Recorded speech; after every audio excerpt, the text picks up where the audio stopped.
noches. Nosotros como Juan Carlos también agradecemos mucho a la Fundación Espacio por habernos invitado y habernos tenido en esos días. Y en este caso, de cierta manera, somos representantes de la provincia. Yo creo que nos escogieron a nosotros porque somos nómadas. De una manera está todo el país representado. En fin, precisamente quisiéramos comentar algo en relación con esto de los nómadas. Si bien nos constituimos hace poco menos de una década, en el año 99, desde 5 años antes del 99, de alguna manera habíamos tenido encuentros tangenciales, fortuitos, entre idas y venidas de postformación, que nos permitió en algún momento participar incluso en concursos nacionales e internacionales de manera directa o indirecta. Quizás en esos 5 años, del 94 al 99, donde se centró ese prenómada.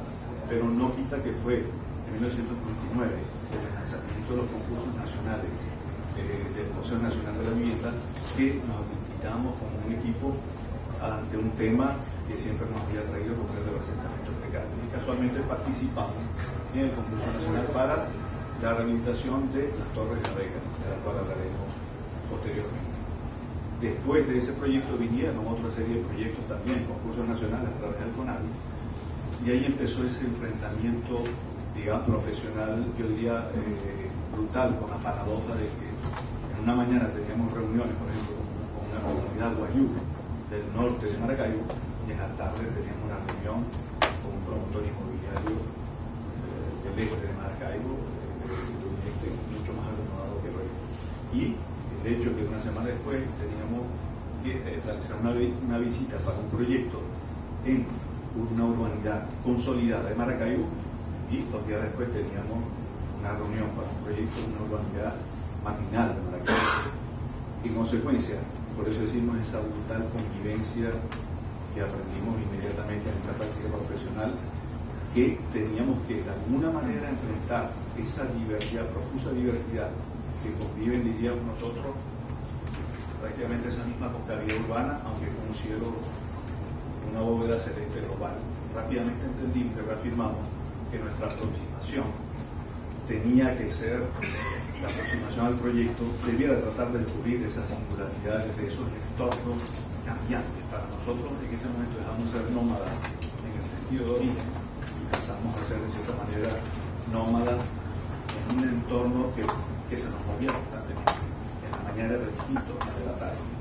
En consecuencia, rápidamente, como decía, entendimos que teníamos que descubrir esa singularidad de esos grupos sociales, las singularidades de un entorno, las singularidades de espacios temporales que eran radicalmente distintas de la mañana a la tarde. Entonces, asumimos que esa singularidad nos tendría que conducir ciertas claves del entorno, por eso las claves temáticas, las claves físico-naturales, las claves socioculturales pasaron para nosotros a ser reveladoras de lo que pudiera ser la singularidad de un entorno. Y en ese sentido, el fenómeno, digamos, que evolucionó. Quizás nos hemos convertido en unos transeúntes de procesos que de alguna manera revelan claves distintas de ese entorno. Lo que le vamos a presentar hoy son 6 proyectos donde lo que queremos es, sobre todo, no es mostrar la obra proyectada, sino enfatizar esas claves distintas, esas claves singulares de cada proyecto. Entonces, vamos a ver 6 proyectos. Sabemos que tenemos...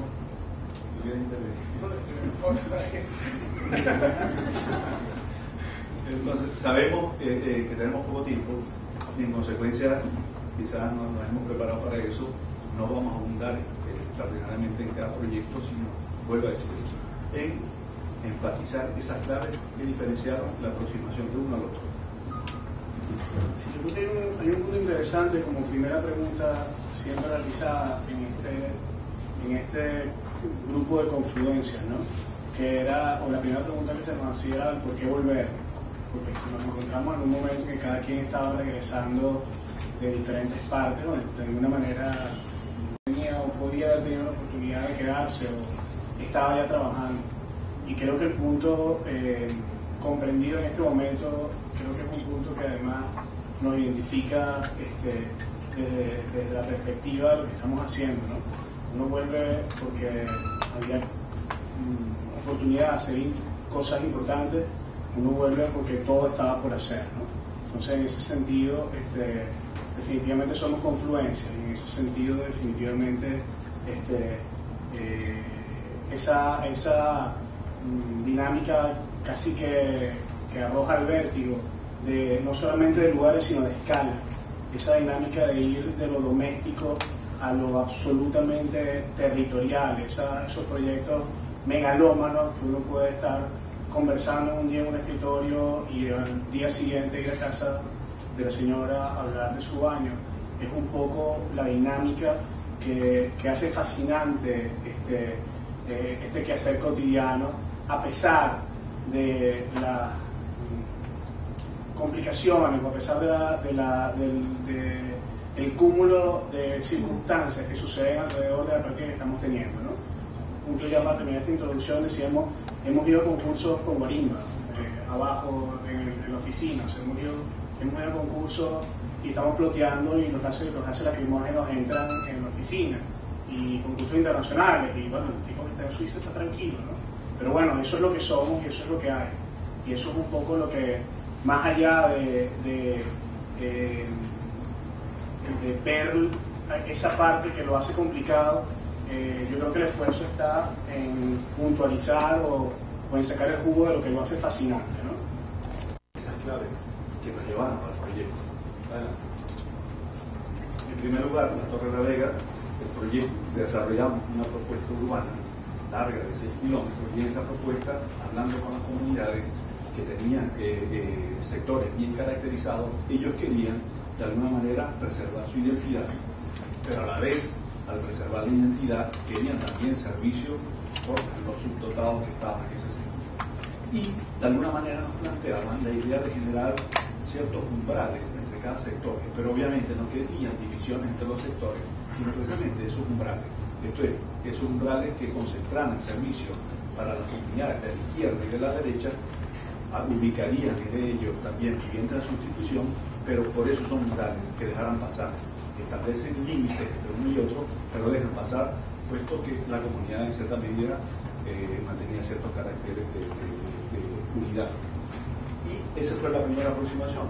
La propia comunidad nos pidió un umbral. En ese sentido, nosotros tomamos de esa clave sociocultural la idea de cómo construir ese umbral. Y pasamos a la segunda duda, bueno, ¿cómo construimos un umbral? Un umbral con vivienda, esto es, retomamos lo que sería la tipología de vivienda multifamiliar para sectores de bajo recursos, que tradicionalmente ha sido un dolor de cabeza en la experiencia generales que se van a lo largo de muchas décadas, y obviamente nos asustamos, decíamos, ¿cómo retomar ese tema en este sector? Pero la respuesta nos la dio la propia comunidad de la manera que se ha insertado en ese relieve que vemos en la foto de la izquierda, que rápidamente nosotros decimos, bueno, vamos a desarrollar una serie, un pliegue continuo, y decimos continuo porque está en continuo diálogo con ese relieve. Y esa fue la primera imagen aproximativa, directamente inferida de esa inserción existente. Y a partir de esa imagen, que lo vemos en este corte, nosotros enfrentamos el otro tema que yo les decía, oye, vamos a ubicar un prisma en el sentido de la modernidad, ubicado prácticamente al lado de la ladera. Obviamente lo que aprendimos la comunidad era precisamente que ese edificio no tenía que ser vertical, sino que tenía que recortarse sobre el relieve. Eso nos permitía dos cosas. En primer lugar, adaptarnos a esa topografía, no mantener un diálogo instante con la propia topografía, y a la vez nos permitía enfrentar el tema de la vivienda multifamiliar a distintos niveles. De esa manera es un edificio multifamiliar pero prácticamente está descompuesto en niveles unifamiliares, porque la accesibilidad al mismo es a distintos niveles. Eso es lo que nosotros desarrollamos con esa propuesta que decíamos un umbral multiescalar, en el sentido que contenía en la horizontal los servicios para la comunidad y en vertical las viviendas de sustitución. Unas imágenes adicionales. Ahí vemos el umbral y luego el edificio recortado.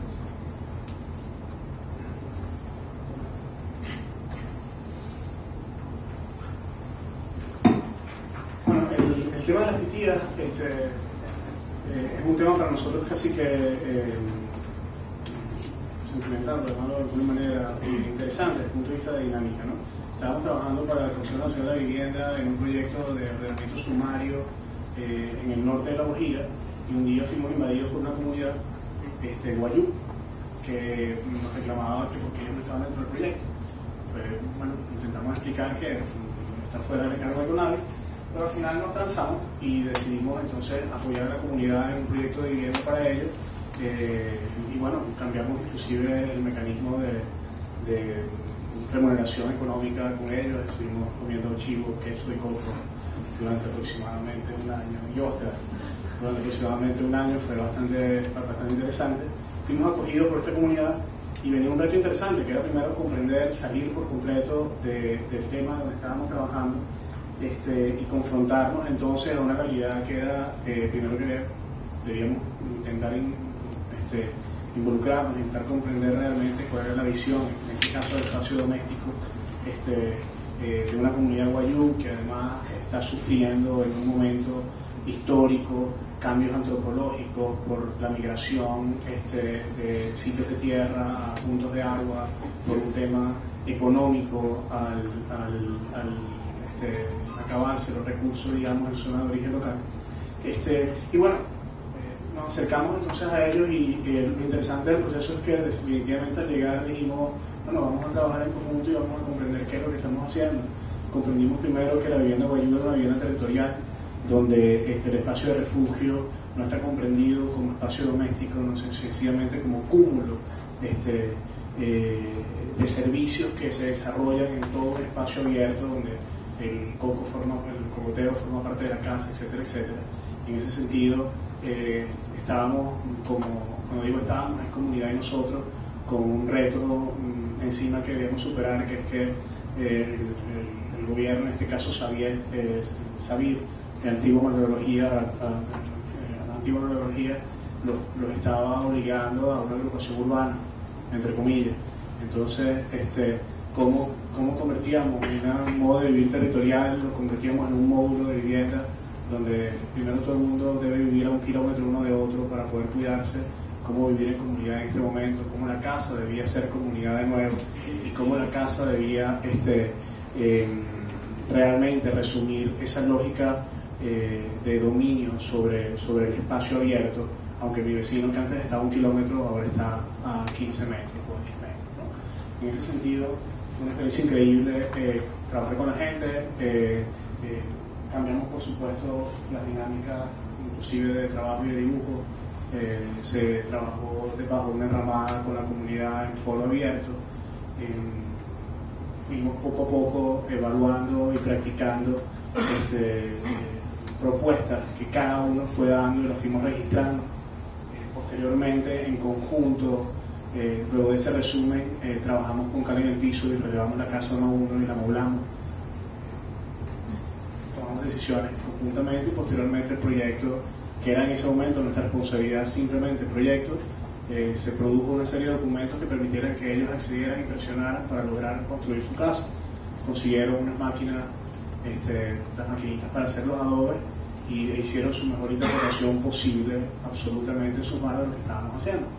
En ese sentido, bueno, aquí hay un tema fundamental, que un tema que se repite en el trabajo que hemos hecho, que es la confluencia de tiempo, discusiones desde el punto de vista de nuevas aspiraciones por comunidades que están absolutamente influidas por una cultura urbana muy cercana, y defensa de valores milenarios por parte de otros que normalmente viven en la ciudad, que quieren negar el acceso a cierto tipo de servicios. Hay una diatriba en la cual, bueno, hubo que involucrarse, participar y sencillamente tratar de plantear lo mejor de los dos mundos, tratar de valorar qué es lo que se estaba creando, qué es lo que se valora de la casa tradicional, por la cual la aspiración, que es la casa de materiales, entre comillas, después no sirve para vivir, porque sabemos que nuestras comunidades indígenas piden casas de materiales, se niegan tal vez a modelos que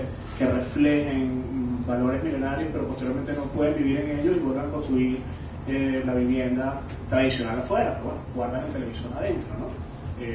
En ese sentido, bueno, trabajamos en conjunto, tratamos de plantear y rescatar valores de la vivienda milenaria, y sencillamente ellos hicieron la interpretación que ellos quisieron y levantaron sus casas sin nuestra participación realmente. Nos invitaron a tomar unos cocos enterrados, que son unos cocos que le echan licor y saben bastante bien, cuando terminaron las casas. Ahorita hay 57 casas levantadas. Lamentablemente no tenemos fotos de la primera visita cuando estaba la modelo. Debemos las fotos de cómo cada quien ha habitado y ha vivido, ¿no? En ese sentido, este es el resultado. Una casa donde se entra saliendo y una casa donde se puede, en este sentido, botear el horizonte desde el parque.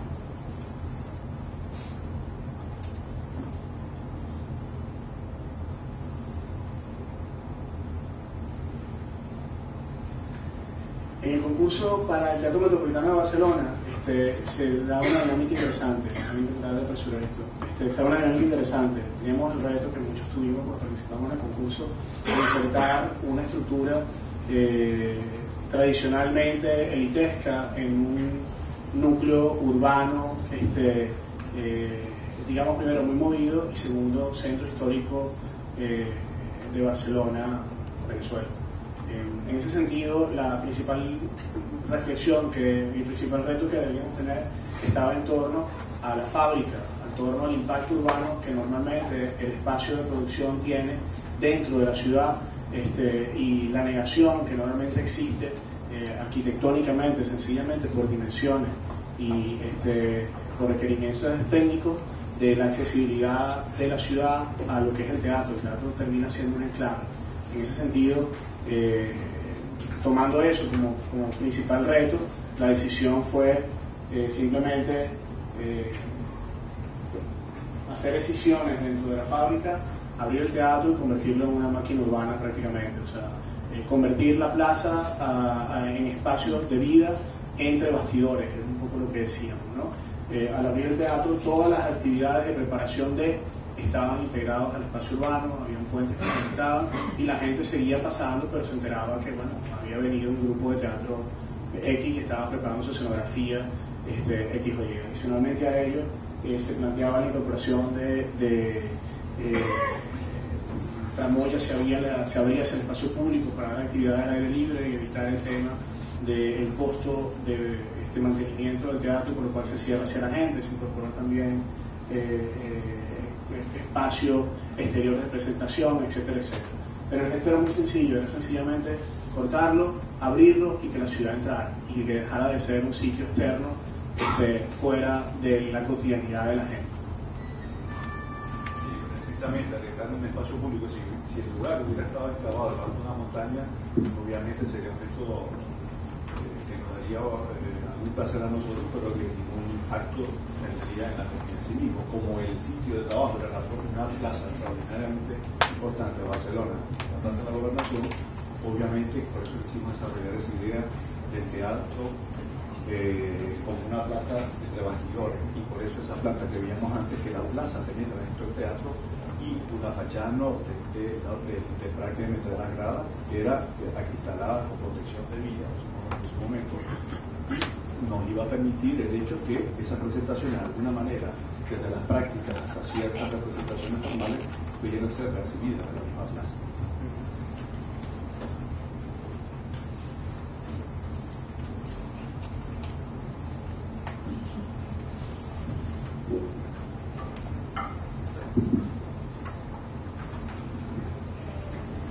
Casi 72, un proyecto que llamamos un edificio de casas o un edificio de quintas, surge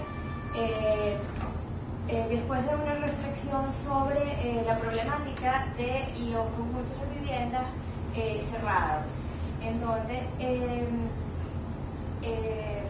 percibíamos que el único espacio público realmente que quedaba era el espacio de la vía, y en el mejor de los casos en algún ensanchamiento para algún jardín, algún bohío y nada más, pero que realmente eran desarrollos que se planteaban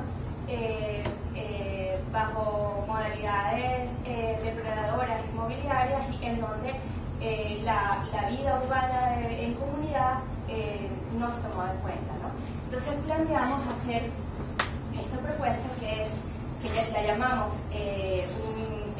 un edificio de quintas porque la idea es un edificio multifamiliar, pero que tiene una vocación unifamiliar. Es decir, lo que hicimos fue espesar esa vía. En el corte yo creo que sería mejor. Espesamos esa vía. Acá tenemos 6 viviendas y en ese espesor triplicamos ese espacio público, ese espacio comunitario para las viviendas. Y en donde lo que logramos es una conciliación entre las bondades de la vivienda privada, de la vivienda unifamiliar, con las bondades que nos brinda, por ejemplo, un edificio de apartamentos en donde tenemos todos esos servicios que de ser la vivienda única es mucho más difícil poder mantenerlos, poder tenerlos, ¿no? Como juegos, por ejemplo, este es el nivel de la vía. Aquí tenemos el área de juegos que está en el área social de la vivienda y lo más interesante de todo es que yo no tengo que salir de mi vivienda hacia la vía y caminar hacia ese espacio comunitario, sino que yo tengo desde la privacidad de mi vivienda, salgo directamente a ese espacio de juegos, a esa unión comunitaria. Luego en el área privada de los dormitorios salgo a un espacio de gimnasio, spa, y en el área de terraza a actividades deportivas internacionadas. De esta manera entonces tenemos esa confluencia de 6 viviendas aisladas pero unidas por ese espacio común que se convierten en un edificio.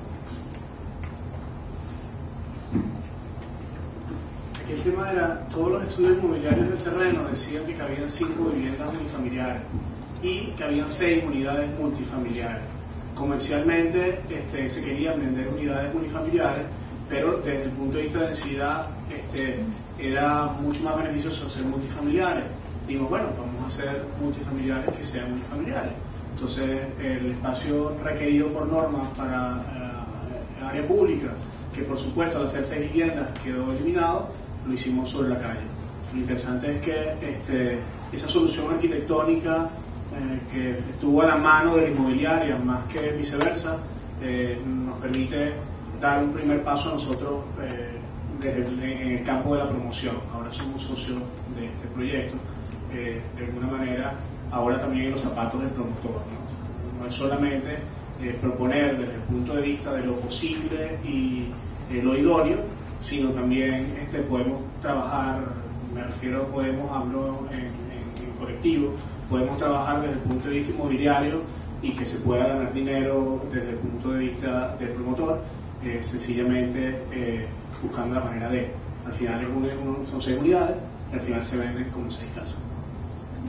Al final, si bien lo denominamos un edificio de casa, a la vez prácticamente pudiéramos decir que es una suerte de manzana ocluida, en el sentido que es como cuando una naranja uno la corta por la mitad, le quita los capos y la invierte y el blanco queda para afuera y el naranja queda para adentro. Ahora tenemos la calle interior y hemos empezado esa calle en 3 niveles.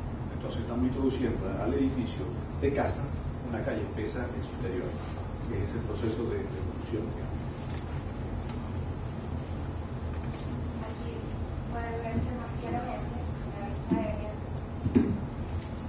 Y vemos lo que hablábamos, o sea, yo desde mi terraza me puedo meter directamente en la piscina, ¿no? No tengo que ir a otro lado.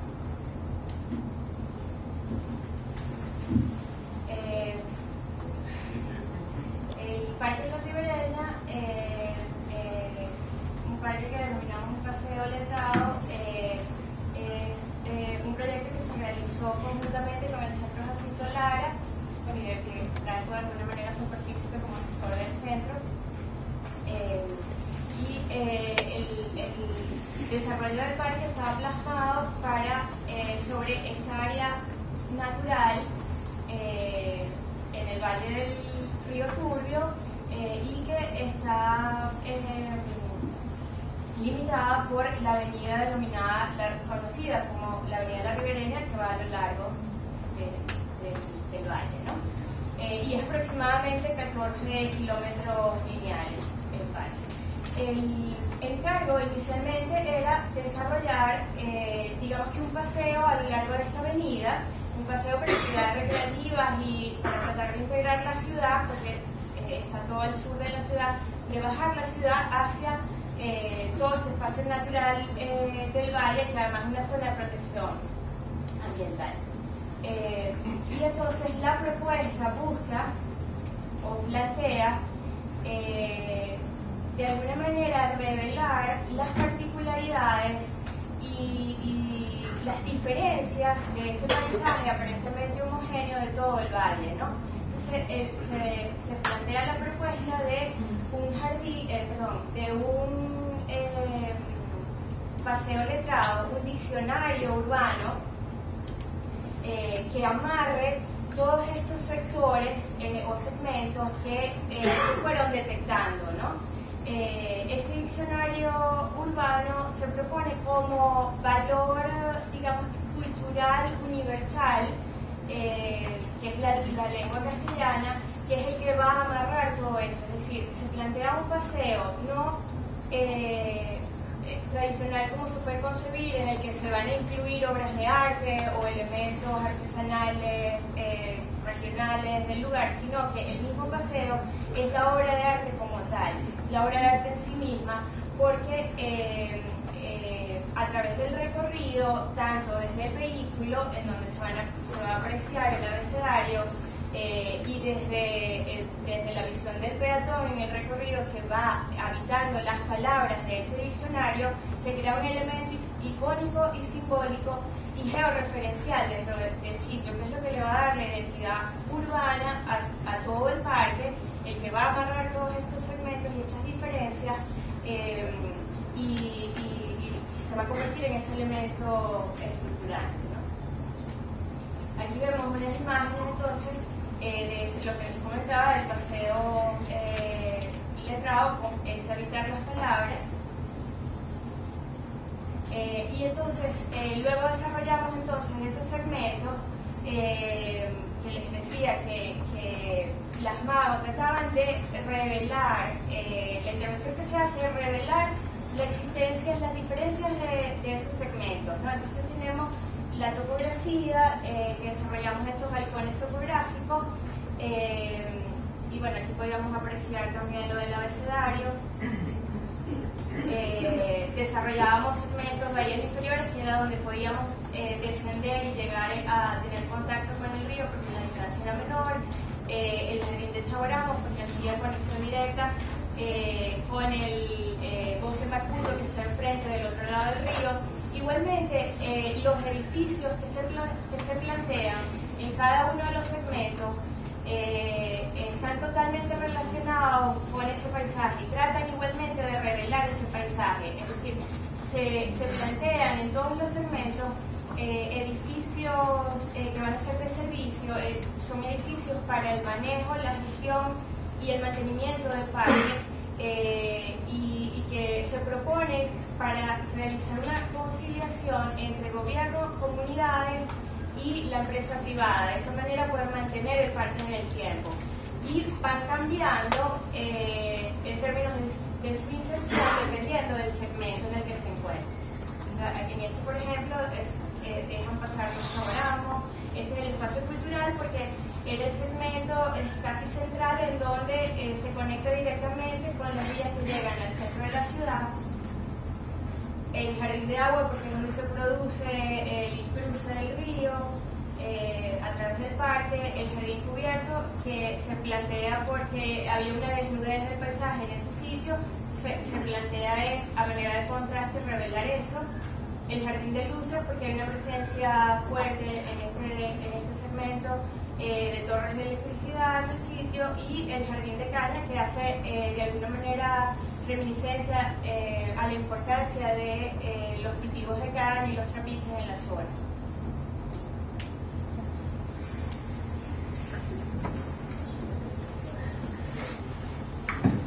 En Madrid teníamos para el concurso que se llamó para las víctimas del 11A, teníamos un reto bastante importante, sobre todo luego de habernos retirado del concurso del 11 de septiembre.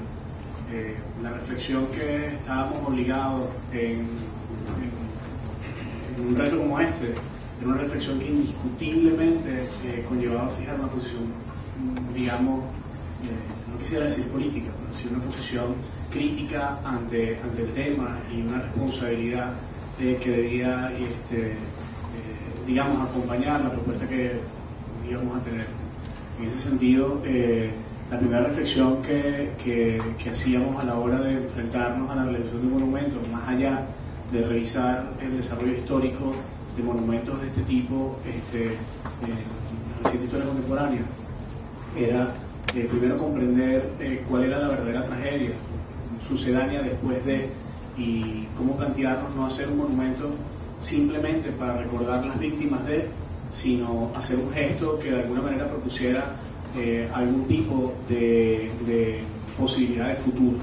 En ese aspecto, en Madrid queríamos hacer más un monumento que hiciera reflexionar sobre el futuro que nos devenía como mundo occidental o como mundo global, que un monumento que simplemente fuera llevado solo a las víctimas y a los familiares de esas víctimas. Y queríamos además ir no solamente a la rememorancia del espíritu de esas personas, sino suplir un punto fundamental que pensamos que es la principal tragedia posterior a una tragedia de este tipo, que es el comprender el porqué. Pensamos que en una situación similar la peor tragedia es el no saber por qué. Entonces, en ese sentido, decíamos, más que un monumento simplemente icónico y representativo de nombre, debíamos hacer un monumento para la tolerancia, y la tolerancia la veíamos solo posible mediante la información. Sí, por eso quizás aquí la clave estuvo en el tema.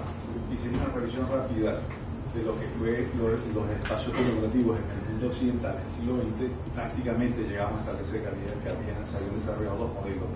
Uno, mucho más convencional, que es el elemento monolítico conmemorativo de una batalla o de un acto, donde lo familiar y lo explicativo pues quedan relegados en segundo plano por debajo de lo conmemorativo.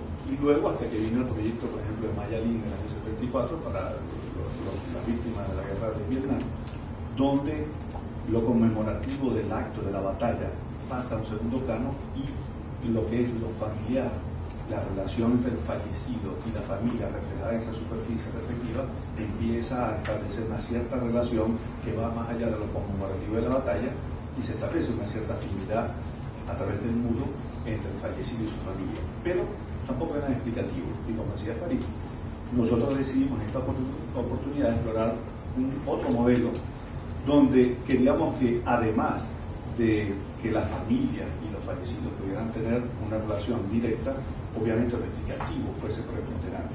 Por eso nosotros retomamos, como ven en esa imagen, una estela que es un monumento conmemorativo por excelencia, pero la presentamos desprovista de todo cuerpo, pero con alma.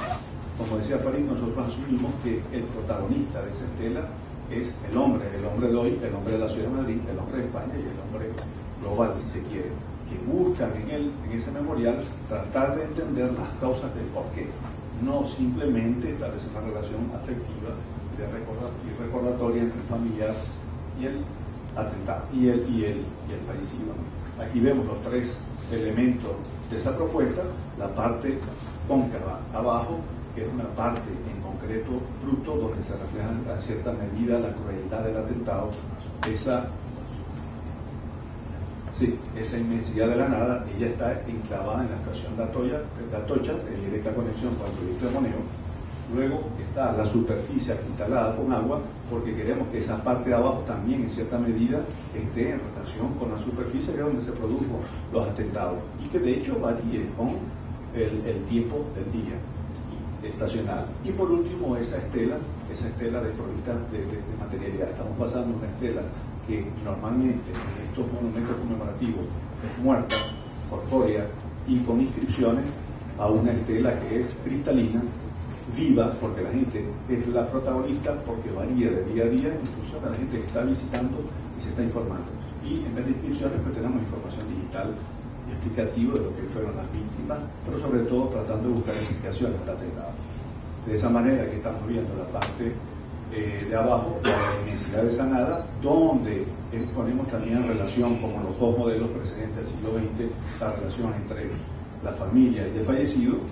Luego vemos la superficie que filtra esa luz e introduce el movimiento y introduce el tiempo actual en ese acto conmemorativo, y por último el premio.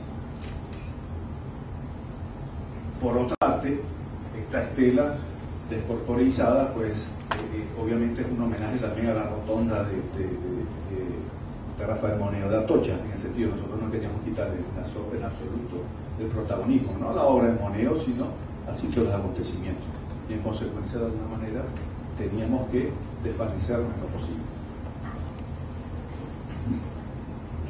No solo quería agregar una cosa en términos del recorrido que creo que hace mucho más profunda la experiencia, y es que se inicia con el descenso hacia esa concavidad inmensa, porque es infinita, porque es un sinfín, y es la que nos refiere a la nada, y que a la vez tiene orificios que nos conectan como que directamente con la tierra, que es donde se colocan esas flores.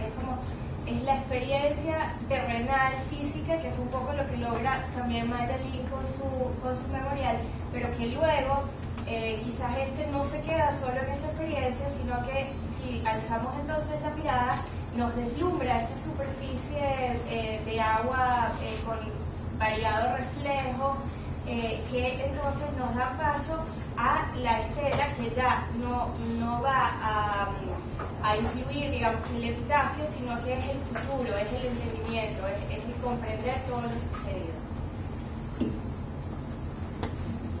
Es la tolerancia. Bueno, hacer este recorrido indiscutiblemente a todos nos ha obligado a sentarnos un rato a pensar en qué es lo que estamos haciendo, ¿no?